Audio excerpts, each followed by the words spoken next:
Dear students, आज हम future tense के बारे में अध्ययन करते हैं।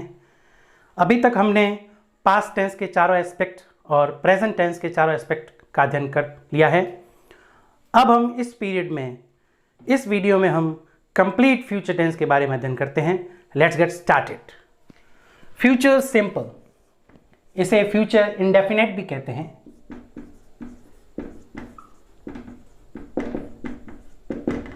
इसका प्रयोग हम फ्यूचर टेंस में कोई भी एक्शंस जो होने वाला है, जिसकी हम आशा करते हैं, प्लान्ड एक्शंस, उसके लिए इसका प्रयोग करते हैं। स्ट्रक्चर देखते हैं।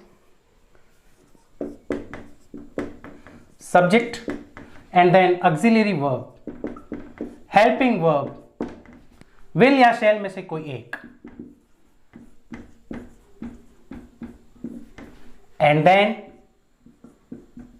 जिसे रूट वर्ब कहते हैं, वर्ब फर्स्ट फॉर्म, ये फॉर्म है present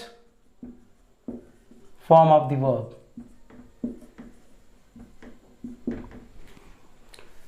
adverb, the next day, tomorrow, the next week, next month,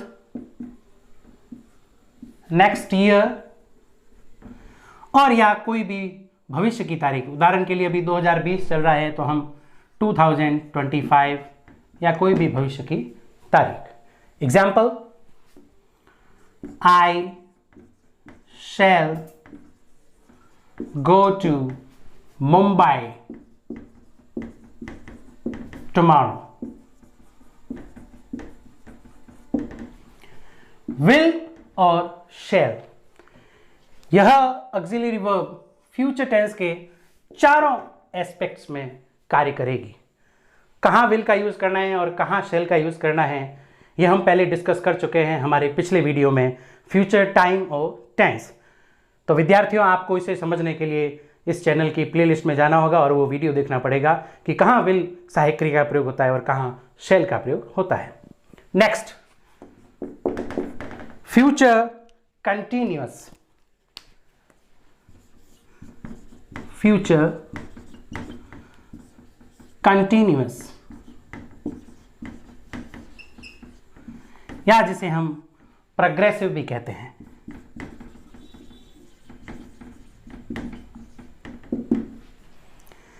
यहां विद्यार्थियों, हम भविष्यकाल में किसी भी एक्शन के, किसी भी वर्ब के अथवा किसी भी क्रिया के जारी रहने के, अर्थात लगातार सतत रहने के भाव को प्रदर्शित करने के लिए हम फ्यूचर कंटिन्यूअस अथवा फ्यूचर प्रोग्रेसिव का प्रयोग करते हैं। Structure,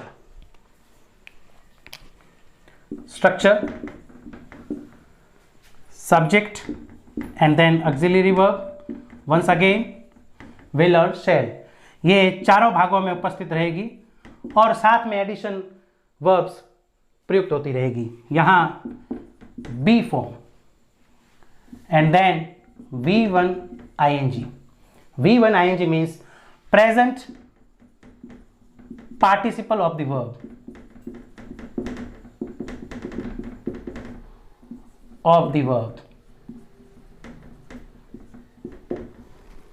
Let's see. Adverb, at this time tomorrow। यहां टुमारो की जगह फ्यूचर सिंपल की कोई भी एडवर्ब हो सकती है। At this time tomorrow Noon, at this time next month. Example, I shall be reading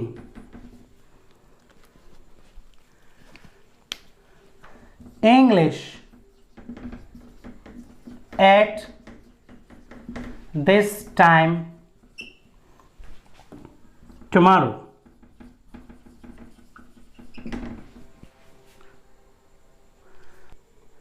future perfect, इसका प्रयोग हम भविष्य में किसी क्रिया के संपूर्ण होने के भाव को प्रदर्शित करने के लिए करते हैं। हम ये कल्पना कर सकते हैं, हम ये आशा करते हैं कि कोई क्रिया भविष्य के किसी निश्चित बिंदु में समाप्त अथवा खत्म हो चुकी होगी। Let's get started. Future perfect. Structure subject, auxiliary verb, helping verb, will, oblique shall. Oblique का आशय यह है, फॉरवर्ड स्लैश तिर्यक रेखा, इसका अर्थ है कि दोनों में से कोई एक, और इसका निर्धारण होगा दिए गए वाक्य में सब्जेक्ट के आधार पर कि विल का प्रयोग होगा अथवा शैल का प्रयोग होगा। And then have and V3 means past participle of the verb, और वो है वर्ब की third form. Adverb by and then any future simple adverb। इसको समझते हैं एग्जाम्पल की सहायता से। We shall have learnt English tense by the end of this video। by the end of this video यह फ्यूचर टेंस को अभिव्यक्त करने वाले वाक्य हैं, वाक्यांश हैं। The end of this video, इस वीडियो के अंत होने तक हम इंग्लिश टेंस लर्न्ड सीख चुके होंगे, अधिगम को प्राप्त कर चुके होंगे। Next last, future perfect continuous.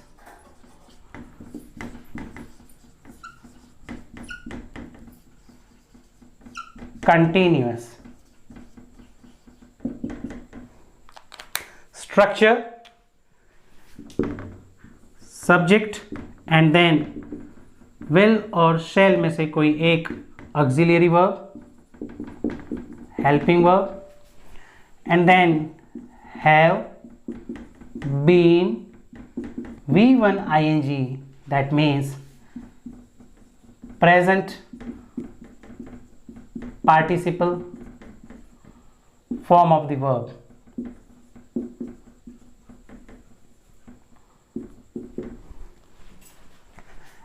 Adverb since या फॉर में से कोई एक और उसके साथ में कोई भी फ्यूचर सिंपल की adverb.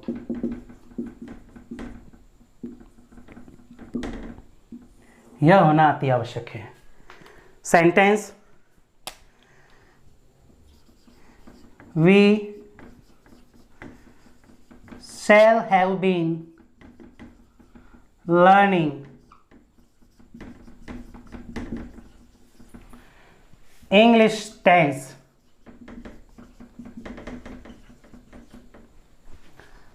since a month।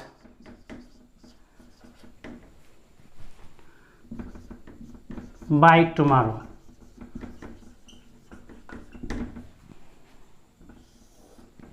Let's see, since और फॉर में से हम किसी का भी प्रयोग कर सकते हैं। यदि हम सिंस का प्रयोग करते हैं तो उसके पीछे एग्जैक्ट प्रिसाइज टाइम पीरियड होना चाहिए, और फॉर यानी ड्यूरेशन, समयावधि को इंगित करते हैं, तो हम यहाँ लिख सकते थे फॉर का प्रयोग हम समयावधि पर जोर देने के लिए करते हैं। ये डिपेंड करता है स्पीकर पर। यहाँ मैंने वाक्य में सिंस का प्रयोग किया है। अभी विद्यार्थियों, हमने देखा कि फ्यूचर टेंस के चारों ही एस्पेक्ट, इन सब में जो कॉमन बात थी वो थी विल और शैल।